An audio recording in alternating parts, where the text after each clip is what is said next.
Alrighty. Well, I guess we got a home base status report, like 4 days later, or I guess technically 3 days later than the actual update. But hey, I'll take it. It's all good.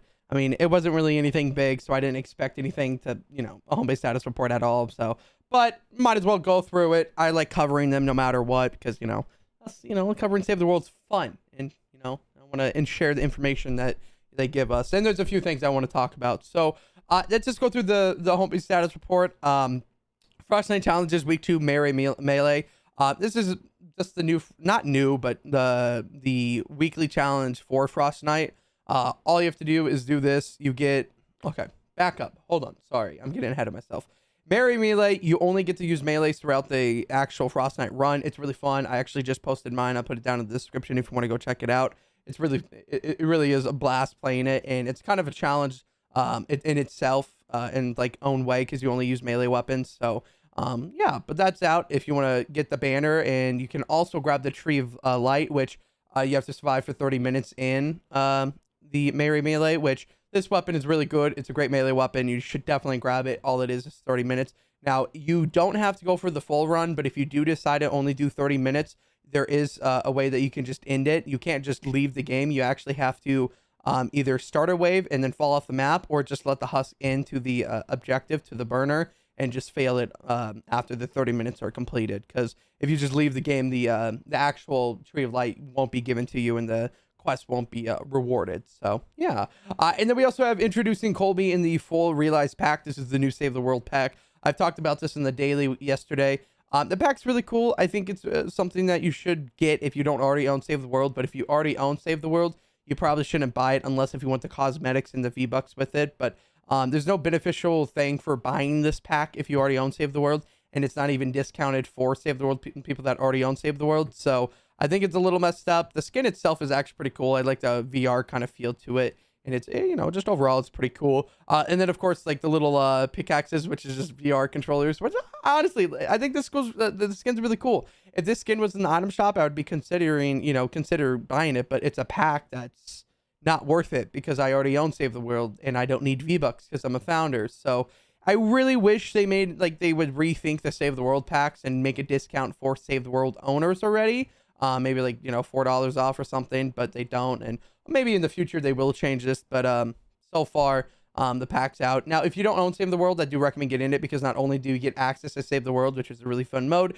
you also get the 1500 V-Bucks, and you get the cool skin, backbling, and pickaxes, which I mean, personally, if I didn't own Save the World, I'd definitely buy this pack. This pack is probably the best one that they've released in a while. So yeah, but like I said, it comes with the Colby outfit, the Teth R128 backbling, and the Thrash R grips pickaxe, which is just fancy terms for the little controllers pickaxes and the VR actual backbling. So yeah, and then in Save the World specifically, you get access to Save the World, the PvE campaign, and then fully realized challenges. You can earn up to 1500 V-Bucks by completing the Save the World daily quest, which is just regular quest. And then the fully realized challenges are unlocked having completed the home base Storm Shield Defense 3. So you have to do Storm Shield Defense 3 before you unlock all the challenges. Yeah, so you kind of actually have to play, which is kind of nice.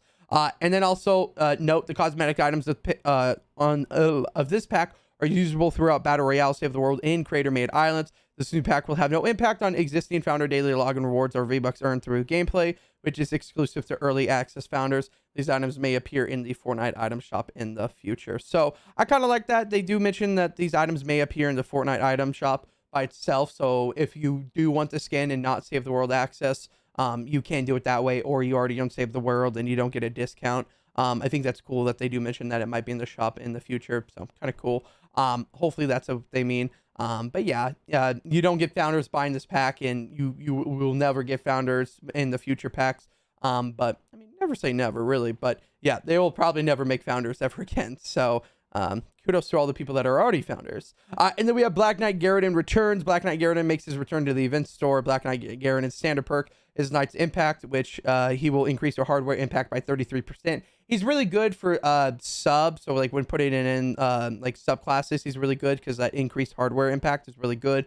His commander perk, King's Impact Plus, is he gets the impact to 75, and then additionally, Going Constructor can trigger kinetic overload. So I personally used him during when I have to run dungeons and the constructor. I actually make a loadout with him because I like the go into constructor kinetic overload because I do a lot more damage and I can break the monoliths really fast. He's really fun to use, but otherwise in like 160s, it's not really worth using, and he's not really good in the lead unless he's only good in like just the sub commander or in the sub slots. So yeah, yeah, and it's kinetic overload to occur in additional time. So his team perk and whatnot, it is decently good. Kinetic overdrive is nice. And then bug fixes. This is kind of like the major thing that I wanted to talk about. There's a few bugs that surprisingly enough people are gonna like. So we actually have fixed an issue that made players unable to change keybinds for dismounting and sprinting with wildlife. This was updated like weeks ago. I think they fixed it in the last update before this, but this is like the first time they actually mentioned it in a home base status report. So, but it's fixed. So if you were having a problem trying to get off an animal, I know I was, and most PC players were, you couldn't get off an animal unless if you were using a controller. They fixed that. It should be automatically bounded if you already rode an animal in BR. So otherwise, if you've never played Fortnite, go to Save the World. You have to bite it. It's by itself. So, but it's fixed. And then the other thing is fix an issue in which the emote button was non-functional on the victory screen, which for all those people that were saying that, you know, you're sitting and you need the emote button fixed, it's not working, it's fixed. All right.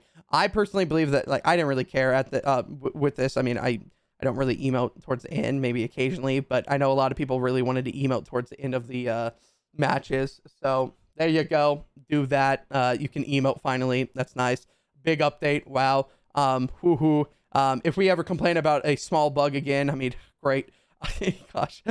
Fix an issue in which the camera in Twin Peaks, by the way, we have a new zone called Twin Peaks, would jitter when navigating around some terrain. So I think this bug's cool. I mean, I don't think this is necessary because half Save the World is unsafe, like fixable. Like they just, it's glitchy. It's very glitchy. Any Save the World, like this thing is glitchy. So I can go in any zone and I feel like I'm running like a dinosaur PC because it's just the game's not updated to the you know, updated Unreal Engine brand new 5 that gives me 120 FPS with great quality in Battle Royale, but not in Save the World. So, but yeah, those are all the stuff. I don't think there's anything else to mention. I know there's new XP rates, which they don't go over and they yell at us for trying to figure it out ourselves. So, but XP rates, I know Beast did a video on it, so I'd recommend going watching him.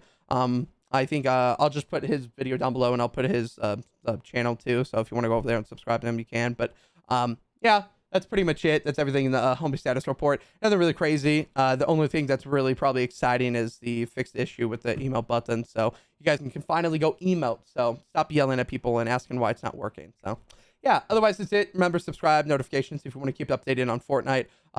Otherwise, thank you for watching. Everyone have an amazing day, and I'll see you guys in the next one.